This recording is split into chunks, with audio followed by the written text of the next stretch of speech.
Why don't you marry me? I'm a better match for you than that plain Emily, my sister said, draping her arm over my husband's shoulder and sidling up to him. At that moment, all the restraint I'd managed to hold on to crumbled. The tightly wound thread within me snapped, and I shouted, "Stop fooling around. You've always been like this." Then I lunged at my sister. As she toppled over, still caught in her awkward position, her wide eyes locked onto mine. A hush fell over the scene. This is the story of the chaotic end of my dreadful sister, and I reached. My name is Emily, and I am 27 years old. After graduating from the literature department of a state university, I've been working as a librarian at a public library. During my lunch break, I checked my smartphone and saw a message from my older sister, Michelle. "I'm going to use your blue sandals. They still look new, but that's fine, right?" I sighed, knowing she hadn't changed. Michelle had always been like this, even as kids. If I had something she wanted, she would quickly take it, get bored, and then toss it back to me. Despite being family, she was incredibly beautiful, adored by adults, and often likened to a French doll. She attended a prestigious private university on recommendation and even won a beauty pageant there. Now she uses her looks as a receptionist at a reputable company, living a life straight out of a fairy tale. In contrast, I am quite plain, with a typical American face. People often tell me, "Emily, you look like a traditional doll." Maybe it's my sister's constant bullying, but I've always been shy and introverted. While Michelle played with dolls, I would sit alone, quietly reading a book. But I was content with that, dreaming of a life surrounded by books. I worked hard toward that goal, and now I work as a librarian, a job I've always wanted. Processing checkouts, scanning barcodes, and finding books for library patrons is my daily routine. As I work, memories from high school often resurface. Attending the same school as Michelle was exhausting, constantly hearing comments like, "Is this what Michelle's sister is like?" My one solace was writing book reviews of my favorite books as part of the library committee's activities. While most high school students focused on clubs and relationships, I kept writing, hoping others would appreciate the charm of my favorite books, even if I knew no one would read them. However, there was one person who would eagerly devour my reviews and borrow the books I recommended one by one. This male student was a year ahead of me, and although we never spoke beyond the borrowing process due to my introverted nature, I remembered his name well from the library card. I often found myself wondering about him, how he was doing, if he still found joy in reading books. He was the one who ignited my passion for literature, the person who made me continue to cherish books. Then, one day, a marriage proposal arrived for my older sister, Michelle, at the age of 28. It was only natural for such discussions to arise. During a family gathering, Michelle dramatically tossed the blind date photos and the man's profile onto the table, startling me mid-meal. "What's he like?" my mother inquired. "He's just a chubby, nerdy-looking guy, currently working as a temp," Michelle replied disdainfully. "Why do I have to go on a blind date with him?" she grumbled. I couldn't help but interject. "Well, if you're not interested, just reject him." Michelle sighed. "But he's related to an executive at our client's company. I can't afford to offend him." Then a gleam crossed her face as she turned to me. "Oh, I know. Emily, why don't you go on the blind date instead?" I was taken aback by her suggestion. "What? Me?" I stammered. Michelle hastily continued, "You're quite the respectable nerd yourself, aren't you? You might hit it off with him. Since you're not exactly a knockout, he might be perfect for you. Please take my place this weekend." I hesitated, feeling uneasy about the idea. But I don't want to go either, and it would be dishonest to the other party. How could I explain going your place? Michelle insisted. "It'll be fine as long as you go. Just don't embarrass me. Take the photos and profile." Reluctantly, I accepted the task, though I couldn't help but emit a surprised sound as I examined the materials. "Is there a problem?" Michelle asked, sensing my hesitation. "No, no problem at all." "Thank you, Michelle. I'll give it a shot," I replied, mustering a smile. Michelle grinned. "Ah, so you actually like that chubby nerd. Well, they're all yours now. Here's to the birth of the nerdy couple." Ignoring her teasing tone, I braced myself for the upcoming blind date, uncertain of what to expect. I continued to study the blind date photo and the man's profile. On the day of the blind date, I apologized to him for Michelle's abruptness and expressed my desire to go on the blind date with him instead. The man sitting across from me was indeed a little chubby and had a hint of a nerdy aura about him. but he looked exactly as I remembered. The man I was meeting with was none other than the one who used to borrow books after reading my reviews. He looked at me curiously and said, "Were you, by any chance, the librarian at our high school?" "Yes, that's me," I replied, recognizing him as well. From there, we immediately struck up a conversation about our high school days and our shared love of books, marking the beginning of my relationship with him. His name was Thomas, and he had been in the same class year as Michelle, though she seemed to have no memory of him. During one of our dates, Thomas told me, "Honestly, Emily, if Michelle had come instead of you, I would have turned her down. Her reputation precedes her, and not in a good way. However, knowing me, Michelle would have probably dismissed me first." "I'm truly sorry about my sister's past behavior," I said, "but I'm glad to reconnect with you, Thomas. I think you're wonderful. If you're self-conscious about your appearance, why don't we work on improving it together?" I suggested. "You're right," Thomas agreed. "I've been so focused on work that I've neglected exercise and my appearance. I'll make an effort so you won't be disappointed." "I'm glad to hear that," I reassured him. "But know that your appearance has never been an issue for me." Our conversations and dates flowed smoothly, fostering a genuine connection between us. I received a marriage proposal from Thomas, and we decided to tie the knot. My sister, who initially remarked that she had seen the fat guy's face before, did not attend the event. Nonetheless, our families gathered for the occasion, showering us with warmth and blessings. We found a new home and began building our life together. Then, on our wedding day, as we prepared to walk down the aisle, my sister couldn't resist mocking me. "Getting married in a church these days, so typical of plain old Emily. That dress makes you look like a classic American doll." I tried to brush off her comments, asking her to please refrain from negativity on such an important day. Thomas and his family soon arrived, and I greeted them warmly despite my sister's insults clouding my mood.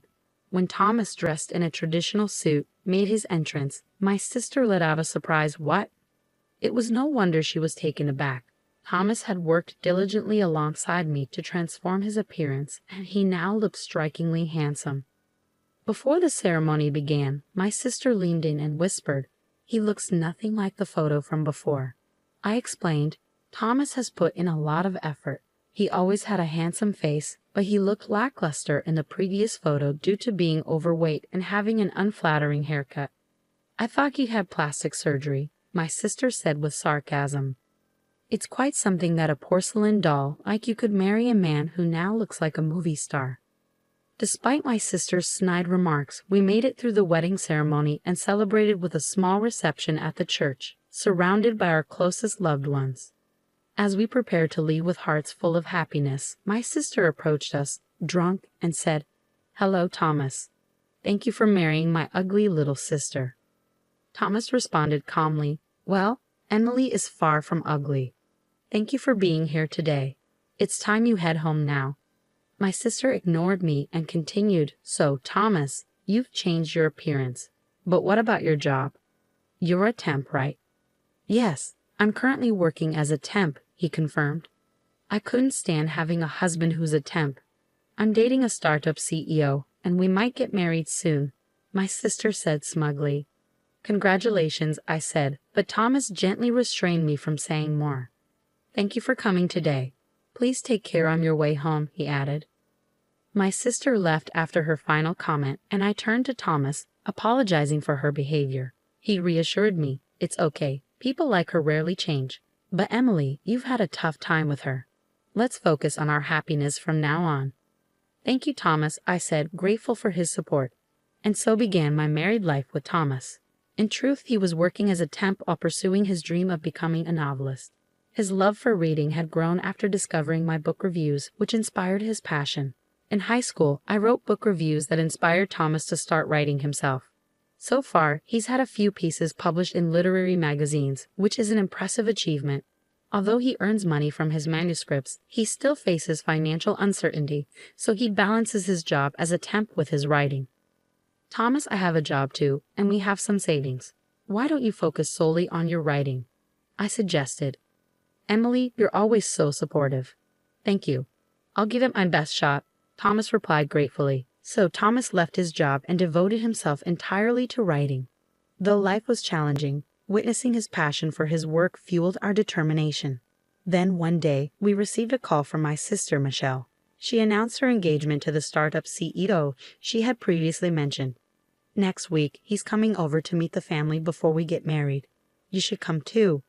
It would be odd if your jobless husband weren't there, so make sure you dress appropriately, she said, her tone condescending. Despite my irritation at Michelle's attitude, I knew we needed to attend her engagement and wedding. With that in mind, Thomas and I decided to join the family gathering. I'm sorry you'll miss your important event that day, Thomas, I said. Don't worry, Emily. She's your sister, after all, Thomas reassured me. Upon arrival at the venue, Michelle greeted us with a smug expression. Welcome to the antisocial couple. Please be nice to my darling, she quipped. We ignored her jabs and went inside to exchange greetings with Michelle's fiancé. He was flashy and strikingly handsome, a stark contrast to Thomas, but he carried himself confidently in his profession. I'm Emily, Michelle's sister. It's nice to meet you, I said. And I'm Thomas, Emily's husband. A pleasure to meet you, Thomas added. As we exchanged greetings, Michelle's fiancé, Larry, bowed his head politely and responded, Nice to meet you too. I tried my best to ignore my sister's triumphant smile as she stood beside him. At that moment, Thomas's phone rang. I'm sorry, this is important. I need to step outside for a moment, he said. Thomas left the room, and though I was having dinner with our parents, Michelle, and her fiancé, my mind was preoccupied. When Thomas returned, he whispered something in my ear, and I gasped in disbelief. Really? Congratulations, Thomas. That's incredible, I exclaimed, unable to contain my excitement. My mother, surprised by my outburst, asked, What's going on? Not now, Emily. Thomas's novel just won a major literary award, and it's going to be adapted into a movie. Is that true? Congratulations, Thomas, my mother exclaimed, her face lighting up with joy. Yes, that's fantastic news, Thomas. All the support Emily has given you has paid off. Our parents were thrilled, and Larry joined in with his own congratulations. That's wonderful news, Thomas. Let's raise a glass to celebrate. I'm sorry, but I have to give some interviews about the award, Thomas said. As Thomas prepared to leave, my mother began to remark, Well, I guess that's it for Thomas and Emily, when suddenly something unexpected happened involving Michelle. Michelle abruptly stood up from her seat next to Larry and walked over to us, positioning herself between Thomas and me. Hey sis, shut up, you ugly, she began in an icy tone. Thomas, why don't we get married? I'm a far better match for a successful award-winning author like you than someone like Emily, she suggested with a smirk as she placed a hand on Thomas's shoulder and leaned in close to him. I felt my world shatter around me. Michelle always desired what I had, and once she was done with it, she cast it aside. She consistently belittled Thomas and me, but as family, I had always put up with her. This time, however, I could no longer hold back. A rush of tension surged through me, and I shouted, That's enough, Michelle. You've always been like this, as I lunged at her. She stumbled back and fell awkwardly to the ground. Thomas, who had been leaning on Michelle, jumped away. Michelle sat on the carpet, stunned, her wide eyes filled with surprise. What on earth are you doing? She cried. That's exactly what I should ask you. What were you thinking? Thomas's voice was cold and sharp as he looked down at her with disdain. I mean, I was offering to marry you, she stammered. Even if I were the last man on earth, I'd say no. Emily is the only one for me, for life. What's so good about Emily? I'm prettier. My figure is better, Michelle protested. Emily is not only beautiful on the outside, but also on the inside, unlike you, Thomas retorted. She's been my support all this time, the reason I achieved these awards. Something you could never accomplish. Thomas walked over and put his arm around my shoulders. I could feel my anger toward Michelle slowly dissipating, and warm tears streamed down my face. How dare you reject me after all my advances? Michelle's face flushed red, her voice shaking. Michelle, what are you doing? Do you even understand the significance of this occasion? Our parents scolded her, now fully aware of the situation. Looking as though she had just awakened from a dream, Michelle rushed back to Larry. I'm sorry, Larry, she apologized. Looks like it's going to be you after all, Larry said, exasperated, straightening his tie. That's enough. Stop talking. Who would want to marry someone who throws herself at a married man during a family gathering? He paused, then continued, Let's call off the engagement. I'm sure you understand why. Our parents turned pale and could only nod in agreement. Wait, even you, Larry? I've already announced our upcoming wedding to everyone. What happens if you back out now? My sister shouted.